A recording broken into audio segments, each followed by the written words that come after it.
భారతదేశంలో ఫ్యూచర్ కలిగినటువంటి ఫ్యూచర్ ఆలోచన చేసే ఏకైక నాయకుడు రాహుల్ గాంధీ కన్యాకుమారి నుంచి కశ్మీర్ వరకు పాదయాత్ర చేసి 4500 కిలోమీటర్లు నడిచిన తర్వాత రైతుల సమస్య, నిరుద్యోగ సమస్య, మహిళల సమస్య, అట్టడుగు నుండే పేదరిక సమస్య, ఎస్సీ బీసీ మైనార్టీలు, దానితో పాటు ఇవాళ పార్లమెంట్ లో ఒక మంచి ఇష్యూ రేసిండు. ఈనాడు ఉన్నటువంటి కేంద్ర ప్రభుత్వం నరేంద్ర మోడీ అదాని అంబానీలకే కోటీశ్వర్లకే లాభం చేస్తుందని మాధవి పురి ఎవరైతే సెబీ చైర్మన్ ఉన్నదో ఆమె ఇవాళ అదానికి లాభం చేసిందని తేలిపోయింది. ఆయన భర్త కూడా ఇతర దేశాలలో మారిషస్ లో కూడా పెట్టుబడులు పెట్టాడు. కనుక దీని దగ్గర తెలవాలి. పేదవాడు పేదవాడుగా అనగదొక్కుతున్నారు, కోటీశ్వరుడు అవుతున్నాడని పార్లమెంట్ లో బిల్లు పెట్టాలి, జేపీసీ పెట్టాలి, అసలు సంగతి తెలవాలి. గతంలో కూడా ఆస్ట్రేలియా తీసుకుపోయి అదానికి బొగ్గు ఎంఓయూ చేశాడు. ఎన్ని రోజులు అగ్ర కులాలకు, పెద్ద పెద్ద భూస్వాములకు, కార్పొరేట్ సెక్టర్లకు లాభం చేస్తుడు, పేదవానికి చూస్తలేడు. పేదవానికి చూసేట్టు ఒక్క నాయకుడు అయిన రాహుల్ గాంధీ. మొన్ననే ప్రధానమంత్రి అయ్యేది ఒక 30 వస్తే మనం రాహుల్ గాంధీ ప్రధానమైతుండే. ఆయన ఆలోచనలు ఇవాళ తెలియాలని.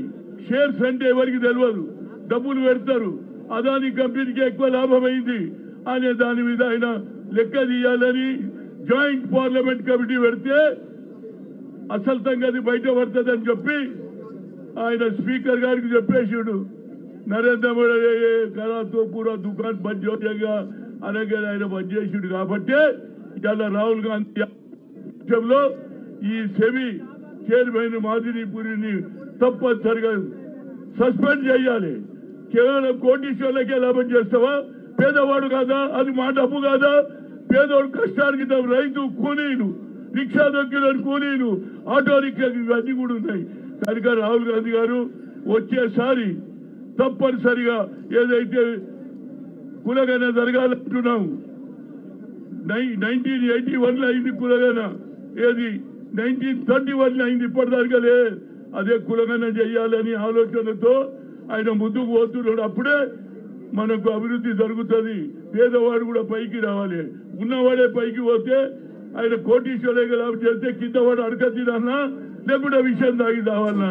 అందుముంచే ఈ ధర్నా మీరందరూ కూడా గ్రామాలకు పోయి, మండలాలకు పోయి అదాని చేసే గొప్పతనం, అదాని చేసే లూట్, అదాని చేసే అపోజిషన్ పార్టీల సిబిఐ కేసు పెడతాడు, ఈడీ కేసులు పెడతాడు. కానీ మాధవి పురి మీద కేసు పెట్టాడట, ఆమె సస్పెండ్ చేయడట. అందుముంచి అదానికి అంబానీలకు కోటీశ్వరులకు చేసే ఈ ప్రభుత్వాన్ని పడగొట్టాలి. తప్పనిసరిగా రాహుల్ గాంధీ గారు ఇండియా కూటమికి 230 సీట్లు వస్తే రాహుల్ గాంధీ ప్రధానమంత్రి అవుతుంటే మన స్థితిగతులు మారుతుంటే, మనకు ప్రమోషన్లు వస్తుంటే, అదేవిధంగా రేపు జరగబోయే ఎన్నికల్లో కూడా కులగన జరిగిన తర్వాత రేవంత్ రెడ్డికి నేను కంగ్రాచులేట్ చేస్తున్నా. బిల్ పాస్ చేశాడు. ఇక పట్టి మన పొన్నం ప్రభాకర్ పని ఉన్నది.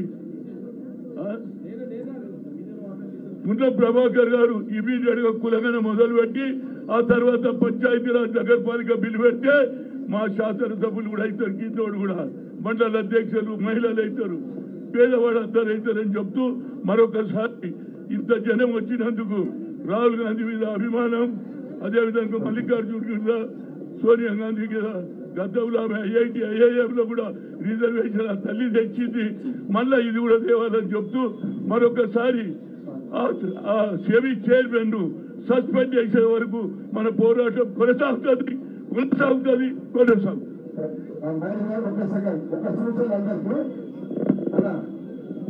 పెద్దలు మన సిటీ మినిస్టర్ పొన్నం ప్రభాకర్ గారు, వన్ సెకండ్, ముఖ్యమంత్రి గారు, డిప్యూటీ సీఎం గారు, దీపం నుంచి ఇన్ఛార్జ్ గారు ఇప్పుడు ఇక్కడ కూర్చుంటారు. ఆ టైంలో ఇన్ఛార్జ్ మినిస్టర్ గారు, అంజన్ గారు, శ్రీధర్ బాబు గారు, వివేక్ గారు కొంత ఆ ప్లేస్ ఎట్లా అంటే